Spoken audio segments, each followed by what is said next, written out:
Baiklah teman-teman semuanya, di sini saya ada satu orang narasumber, ini bernama Bang Defri Maulana.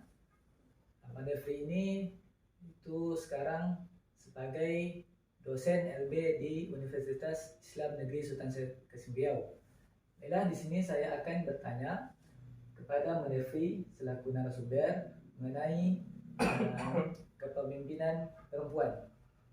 Baiklah, bagaimana menurut Abang mengenai kepemimpinan perempuan saat ini? Apakah itu dalam suatu organisasi atau suatu pemerintahan? Apakah perempuan itu sah-sah saja dalam memimpin sebuah organisasi? Di mana kadang dalam organisasi itu tidak hanya perempuan kan di dalamnya, tapi ada juga laki-laki. Dan juga ada asumsi bahwa laki-laki ini tidak mau diintervensi oleh perempuan gitu. Ibaratnya laki-laki itu sebagai khalifah ya kalau dalam agama Islam, itu pemimpin. Jadi bagaimana menurut Abang?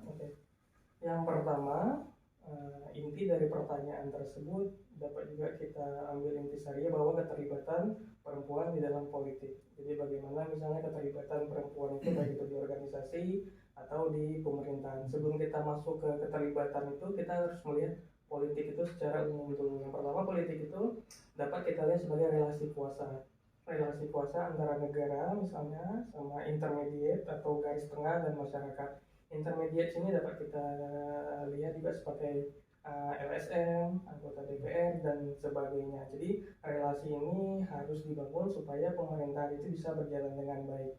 Jadi dalam relasi ini sesuai dengan pertanyaan tadi memang penting juga keterlibatan perempuan sebagai seorang pemimpin, baik itu di organisasi atau di pemerintahan, karena memang di dalam pemerintahan itu isu-isu yang ada di dalam negara itu tidak hanya isu-isu yang bersifat umum, ada juga isu-isu yang melibatkan keterlibatan perempuan. Misalnya yang pertama isu masalah seksualitas, terus isu keterlibatan perempuan karena selama ini kita lihat memang perempuan itu dalam tanda petik selalu di bawah, dalam tanda petik atau yang biasa kita dengar selalu di bawah keceknya laki-laki. Jadi perlu memang isu-isu itu diangkat oleh perempuan itu sendiri. Terkadang kalau misalnya kita lihat isu-isu itu jarang sekali, baik itu di DPRD atau di DPR, jarang dibahas sama laki-laki. Makanya di dalam sistem demokrasi yang kita pakai hingga saat ini, makanya ada aturan yang menyebutkan harus ada keterlibatan perempuan di dalam parlemen itu. Di dalam aturan itu kalau saya tidak salah harus ada representasi dari perempuan itu 30%. Itu bertujuan untuk isu-isu tadi, masalah seksualitas dan sebagainya, masalah perdagangan anak dan perempuan, itu isu-isu itu dapat diwakilkan oleh mereka sehingga menjadi kebijakan. Tentu outputnya kita harapkan isu-isu tadi itu dapat menjadi suatu kebijakan sehingga kebijakan itu dapat diterapkan oleh pemerintah, baik itu pemerintah daerah maupun pemerintah pusat, sehingga masalah-masalah yang terjadi dalam suatu negara itu dapat diselesaikan dengan baik. Makanya kalau kita lihat sekarang baik itu di DPR, baik itu di pemerintah daerah, pemerintah tingkat 2 misalnya kabupaten kota, banyak perempuan-perempuan yang pada akhirnya berhasil menjadi bupati misalnya.